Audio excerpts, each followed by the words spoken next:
बता दें आपको, संसद से शुरू हुआ वंदे मातरम पर संग्राम अब एमपी तक आ पहुंचा है।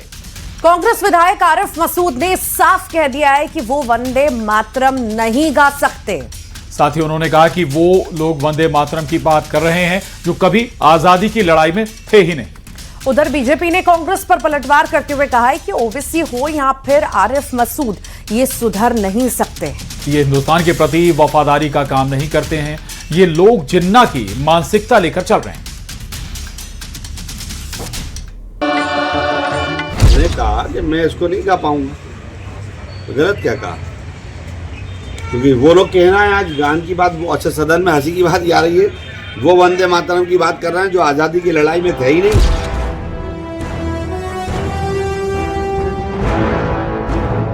ये हिंदुस्तान के प्रति वफादारी का कोई भी काम नहीं कर रहे हैं। अगर आप वंदे मातरम नहीं गा सकते तो क्या राष्ट्रगान गाएंगे पूरा?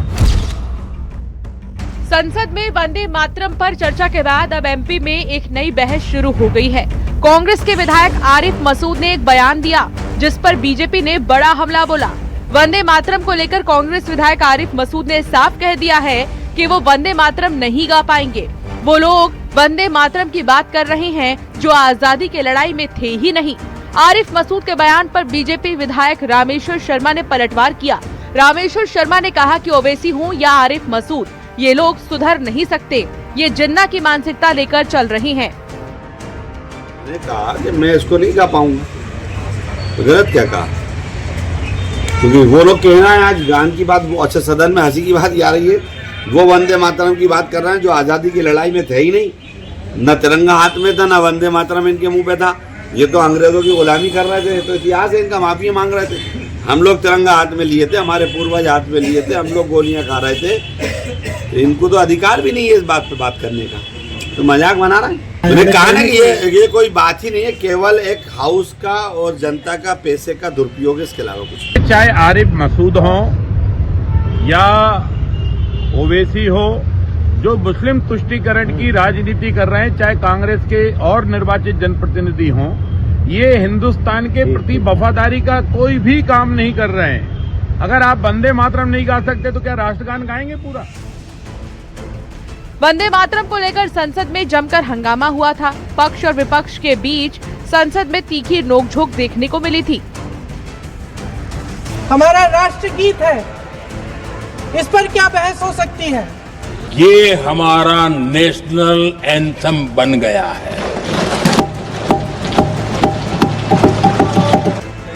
वंदे मातरम की फिक्र है, लेकिन देश में बेरोजगारी कितनी है, गिरता रुपया, परेशान किसान और भटकते युवा की कोई नहीं सोच रहा है।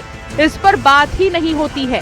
सियासत की ये कहानी है जहां जनता सिर्फ और सिर्फ वोट के लिए होती है। Bureau report, news 18।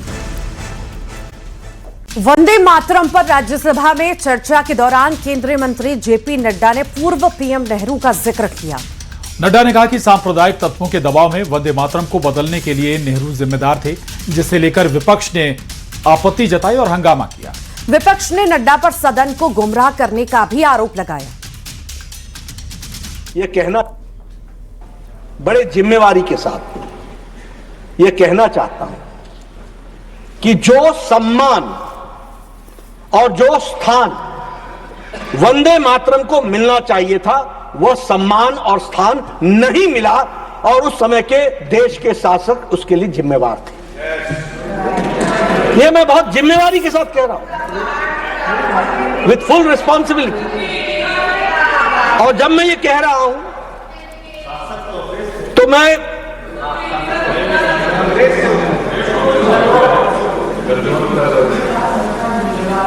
आपको नेहरू आर्काइव्स 1937 से कुछ चीजें उद्धृत करना चाहता हूं। हमारा यही तो आरोप है कि वंदे मातरम जो भारत की संस्कृति और भारत का इतिहास से जुड़ा। संतोष वर्मा हैं कि मानते ही नहीं, कभी ब्राह्मण बेटियों का अपमान तो कभी समाज को भड़काने का काम। अब तो संतोष वर्मा ने एक ऐसा बयान दिया जिससे न्यायपालिका को ही सवालों के घेरे में खड़ा कर दिया है। दरअसल संतोष वर्मा ने कहा कि SC/ST बच्चों के साथ भेदभाव हो रहा है। हाईकोर्ट SC/ST बच्चों को सिविल जज नहीं बनने दे रहा है।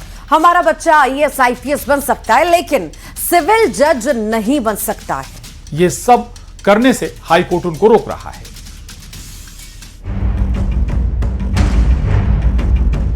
एक परिवार में एक व्यक्ति को आरक्षण मिलना चाहिए जब तक कि मेरे बेटे को कोई ब्राह्मण अपनी बेटी दान नहीं करते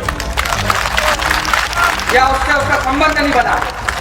कितने संतोष वर्मा को तुम जलाओगे, कितने संतोष वर्मा को तुम निकल जाओगे।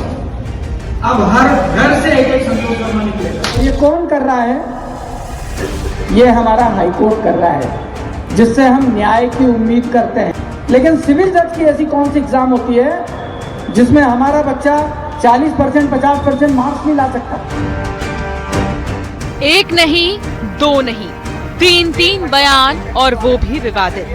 पहले ब्राह्मण बेटियों का अपमान, फिर समाज को भड़काने वाले बोल और अब सीधे देश की न्यायपालिका पर बड़ा हमला। जिससे हम न्याय आईएएस अधिकारी संतोष वर्मा का एक और विवादित बयान सामने आया है। इस बार तो संतोष वर्मा ने हाईकोर्ट पर ही सवाल खड़े कर दिए। सुनिए संतोष वर्मा ने हाईकोर्ट को लेकर क्या कहा। सिविल जज की ऐसी कौन सी एग्जाम होती है जिसमें हमारा बच्चा 40%, 50% मार्क्स नहीं ला सकता? आपने उसके लिए कट ऑफ मार्क्स रख दिया 50% और आपने ये तय कर लिया कि हमको इसको 49.95 नंबर देना है, 50 नंबर नहीं देना है। आपने देख लिया कि इंटरव्यू में हमको इसको 20 नंबर नहीं देना है, इसको 19.5 नंबर देना है। तो भाई कौन सिविल जज बना देगा हमारे बच्चों को? ये कौन सा आरक्षण है? ये कौन सा नियम है? और ये कौन कर रहा है?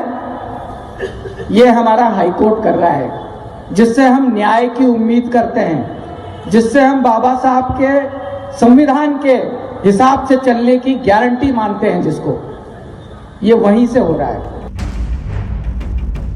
एक तरफ संतोष वर्मा है जिन्होंने विवादित बयानों की झड़ी लगा दी है, उधर सपाक्स ने संतोष वर्मा के खिलाफ मोर्चा खोल दिया।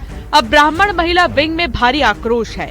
महिला विंग ने चेतावनी देते हुए कहा कि अगर संतोष वर्मा पर कार्रवाई नहीं हुई तो हर घर से महिलाएं निकलेंगी और दुर्गा काली बनकर ऐसे लोगों को सबक सिखाने का काम करेंगी। हमें लग रहा है कि अब उनकी ये जवान पर लगाम लगने वाला नहीं है। अब उनको हमें कानून की भाषा में ही सबक सिखाना पड़ेगा। इतना आक्रोशित करना चाह रहे हैं महिलाओं को कि जिससे कि हम सभी महिलाएं इकट्ठी होके और हम कहीं ना कहीं हमारा ये मानना है कि इतना हम लोगों को वो मत करो कि हम लोग अपने असली और दुर्गा और काली वाले रूप में आ जाएं। और अगर दुर्गा और काली वाले रूप में आ गए तो यहाँ तो ठीक है, हर क्षेत्र में हम लोग बैठे हुए हैं। उधर सनातनी प्रचारक हर्षा रिछारिया ने संतोष वर्मा के बयान पर निशाना साधा। हर्षा रिछारिया ने कहा कि हर घर से दुर्गा काली निकलेंगी और महाभारत होगी। हर ब्राह्मण परिवार से दुर्गा निकले, हर ब्राह्मण परिवार से काली निकले, हर ब्राह्मण परिवार से खप्परधारी निकले और फिर इसी भारत में महाभारत होगा। अगर बात हमारे स्वाभिमान की होगी, बात हमारे मान सम्मान की होगी तो आखिरी तक हम उसके लिए लड़ने को भी तैयार हैं। अब सवाल ये उठ रहा है, बदजुबान अधिकारी पर कार्रवाई कब होगी? नोटिस और जांच से काम नहीं चलेगा, लोगों को एक्शन का इंतजार है। Bureau report, news 18।